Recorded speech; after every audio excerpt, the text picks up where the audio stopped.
भोर भई भज प्रभु नाम होगा तेरा कल्याण। भज रे भज रे। सच्चाई का इनाम उपनिषद से ये कहानी पुराने समय की बात है। किसी नगर में जबाला नाम की एक औरत निवास करती थी। उसका केवल एक ही पुत्र था। उस पुत्र को वो अपनी जान से भी ज्यादा प्यार करती थी। उसके पुत्र का नाम सत्यकाम था। सत्यकाम गुरुकुल में जाकर पढ़ने के लायक हुआ तो वो अपनी मां से कहने लगा, मां, मैं ब्रह्मचार्य पूर्वक गुरुकुल में जाकर शिक्षा ग्रहण करना चाहता हूं। ठीक है बेटा, मां ने कहा, वहां मेरे गोत्र आदि के बारे में पूछताछ होगी। तुम मुझे सिर्फ ये बता दो कि मैं किस गोत्र से हूं। बेटे की बातों को सुनकर जबाला सोच में पड़ गई। वो सोचने लगी कि इस बारे में अपने बेटे को सच्ची बात बताए या नहीं बताए। अंत में काफी सोच विचार करने के बाद उसने सच बताने का फैसला कर लिया। उसने पुत्र से कहा, पुत्र, ये बात तो आज तक मैं भी नहीं जानती कि तुम्हारा गोत्र क्या है। क्यों मां, क्या आपको मेरे पिताजी ने अपना गोत्र नहीं बताया था? उसने हैरानी से पूछा। बेटा, जबाला कुछ शर्मिंदगी से भरे स्वर में बोली, युवा अवस्था में मैंने बहुत से धनी लोगों के घर में सेविका के रूप में काम किया है, तभी मैंने तुम्हें प्राप्त किया। फिर क्या? इसलिए तुम किस गोत्र के हो मैं ये बात तुम्हें नहीं बता सकती। लेकिन मां, गुरुकुल में तो ये प्रश्न अवश्य पूछा जाएगा कि मैं किस गोत्र का हूं। मैं जानती हूं बेटा। तो फिर मां, मैं उन्हें पूछने पर क्या जवाब दूंगा? उसने चिंतित स्वर में पूछा। जबाला ने कुछ देर सोचकर उत्तर दिया, बेटा, मैं तो सिर्फ इतना ही जानती हूं कि मैं जबाला हूं और तुम मेरे बेटे सत्यकाम हो। तो फिर मैं उन लोगों से जाकर क्या कहूं? सत्यकाम ने हैरानी से पूछा। अब तुम ऐसा करो बेटे, जब कोई तुमसे तुम्हारे गोत्र के बारे में पूछे तो तुम अपने आप को सत्यकाम जबाला कहकर परिचय देना। मां की बात सुनकर उसकी समस्या का समाधान तो हो गया। फिर वो गौतम मुनि के आश्रम में पहुंचा और उनसे जाकर कहने लगा, पूज्यवर, मैं आपकी सेवा में रहकर ब्रह्मचार्य पूर्वक जीवन बिताना चाहता हूं, शिक्षा ग्रहण करना चाहता हूं, इसलिए मैं आपकी सेवा में हाजिर हुआ हूं। गौतम मुनि ने उसकी बात सुनी और ऊपर से नीचे तक जायजा लेने लगे। अब मेरे लिए क्या आज्ञा है? उसने पूछा। उसकी बात सुनकर गौतम मुनि ने कहा, सौम्य, पहले तो यह बताओ कि तुम्हारा गोत्र क्या है। उसे जिस बात का सबसे ज्यादा डर था वही बात उसके सामने आ गई। एक पल के लिए तो सत्यकाम झिझका, फिर उसने सच्ची बात बताने का फैसला कर लिया। उसने बताया, पूज्यवर, मैं किस गोत्र से हूं यह मैं नहीं जानता। यहां आने से पहले मैंने अपनी माता से यही बात पूछी थी, लेकिन वो भी इस बात को नहीं जानती। फिर मेरे बार बार पूछने पर उन्होंने मुझे यही बताया था कि युवावस्था में मैं बहुत लोगों के यहां सेविका का काम करती रही हूं, तभी मुझे तुम्हारी प्राप्ति हुई। मुनि उसकी बात सुनते रहे। उसने फिर बताया, ऐसी हालत में वो किस तरह पता लगा सकती थी कि मैं किस गोत्र का हूं। उनका कहना है कि मैं तो सिर्फ इतना जानती हूं कि मेरा नाम जबाला है और तू मेरा बेटा सत्यकाम है, इसलिए तू सत्यकाम जबाला हुआ। इसलिए ऋषिवर, मेरी प्रार्थना है कि आप मुझे सत्यकाम जबाला ही समझें। गौतम मुनि सत्यकाम की इस स्पष्टवादिता से बहुत खुश हुए और उन्होंने प्रसन्न होकर कहा, बालक, तेरे इस सत्य कथन से मैं बहुत प्रसन्न हूं। सच बताना बड़े साहस का काम है। धन्यवाद मुनिवर। निश्चय ही तू किसी बड़े कुल और गोत्र वाला है। जा समाधि ले आ। हवन पूर्वक मैं तेरा आज ही उपनयन संस्कार करूंगा। धन्यवाद मुनि, मैं तुझे अवश्य ही शिक्षा दूंगा, क्योंकि तूने सच का साथ नहीं छोड़ा है, वो बोले। सत्यकाम ने सिर झुकाया और समाधि लेने चला गया। विधि पूर्वक गौतम मुनि ने उसका उपनयन संस्कार किया। उसके बाद अपने गोधन में से 400 दुबली पतली गाय अलग कर गौतम ने सत्यकाम को कहा, सौम्य, तू इन्हें चरा ला। जो आज्ञा ऋषिवर।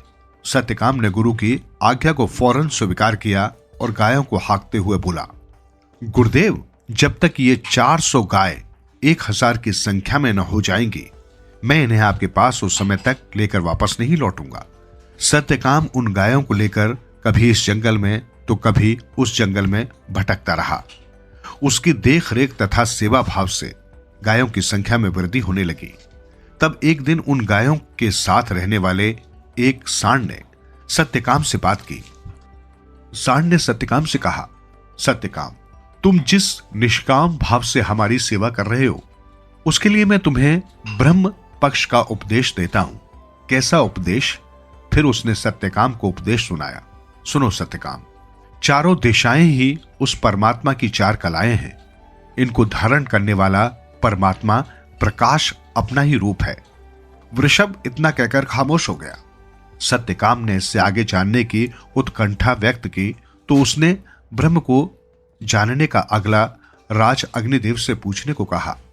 अब सत्यकाम उन 1000 गायों को लेकर अपने आश्रम की तरफ चल पड़ा। रास्ते में जब शाम हुई तो उसने आग जलाकर रोशनी कर ली। गायों को भी एक स्थान पर एकत्रित कर लिया। उसने अग्नि में आहुतियां दी। अब मानो अग्निदेव ही उसके समक्ष प्रकट होकर कहने लगे, देखो सत्यकाम, ये पृथ्वी, अंतरिक्ष, धोलक तथा अनंत विस्तार वाला समुद्र भी परमात्मा की कला है। लोकों की रचना तथा विस्तार को जानकर ही तुम इसके रचयिता का ज्ञान प्राप्त करो। इतना कहकर अग्निदेव ने अपनी बात खत्म कर दी तथा इतना संकेत दे दिया कि अगला उपदेश तुम्हें अब एक हंस से मिलेगा। जहां चाह होती है वहां रहा होती है। ज्ञान का प्रतीक हंस शास्त्रों में जीवात्मा को ही माना गया है। हंस ने जो उपदेश दिया उसका सार यही था कि अग्नि, सूर्य, चंद्रमा तथा विद्युत ये परमात्मा की कलाएं ही हैं।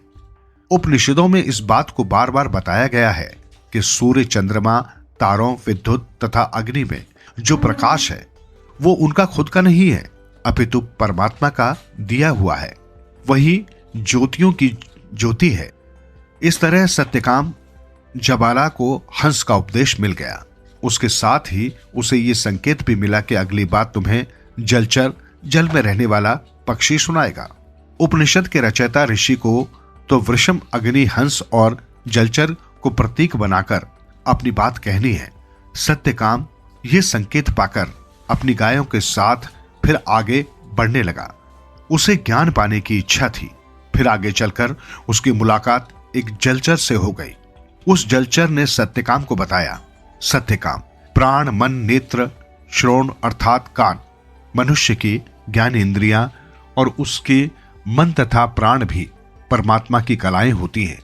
सत्यकाम उसकी बातें ध्यानपूर्वक सुनता रहा। जलचर ने बताया, जो मनुष्य को उपभोग के लिए दी गई है, ये सब इंद्रियां आदि पदार्थ परमात्मा के जरिए दिए गए। इन चारों के वृषम, अग्नि, हंस तथा जलचर द्वारा प्राप्त ज्ञान से सत्यकाम जबाला 16 कलाओं वाले पर ब्रह्म का पूरा ज्ञाता बन गया है। उसे इस ज्ञान की पूरी जानकारी होती है। सत्यकाम इस ज्ञान को प्राप्त करके बहुत प्रसन्न हुआ। उसे ज्ञान प्राप्त के बाद बहुत संतुष्टि मिली। अब वो सोचने लगा कि मुझे जल्दी आचार्य के पास चलना चाहिए। ये सोचकर उसने अपनी सभी गायों को एकत्रित किया और फिर खुश होता हुआ आचार्य कुल की तरफ लौटने की तैयारी करने लगा। जंगल जंगल का रास्ता उसने कई दिनों में तय किया और आचार्य के पास पहुंचा। सत्यकाम जब आचार्य के पास पहुंचा तो उसके प्रफुल्ल मुखमंडल को देखकर आचार्य ने उससे कहा, सौम्य, तेरा मुखमंडल देखकर मुझे लग रहा है जैसे तू ब्रह्म को भली प्रकार जान गया है। तू ब्रह्मवेता बन गया है। मुझे बता, तूने ये ज्ञान कहां सीखा? सत्यकाम तो सत्यव्रत अर्थात हमेशा सच बोलने वाला था। उसने स्पष्ट रूप से बताया, आचार्यवर, बस यह समझ लीजिए कि मनुष्यों के अलावा मुझे देवताओं ने भी यह उपदेश दिया है। अब मेरी यह इच्छा है कि आप ही मुझे विद्या का उपदेश दें। मैंने श्रीमान के समान ही ऋषियों से सुना है कि आचार्य से जानी गई विद्या ही सबसे अधिक लाभकारी होती है, और वही हितकर भी। सत्यकाम की बात से प्रसन्न होकर आचार्य ने उसे सहर्ष विद्यादान दिया।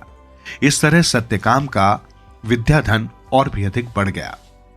आगे आने वाले समय में सत्यकाम खुद भी आचार्य की पदवी पाने वाले बने। उनके आश्रम में भी अनेकों शिष्य शिक्षा ग्रहण करने आते हैं। इस कहानी से हमें यही शिक्षा मिलती है कि मनुष्य को अपने जीवन में कभी झूठ नहीं बोलना चाहिए, हमेशा सत्य का सहारा लेना चाहिए। जीवन सुधरेगा प्राणी हो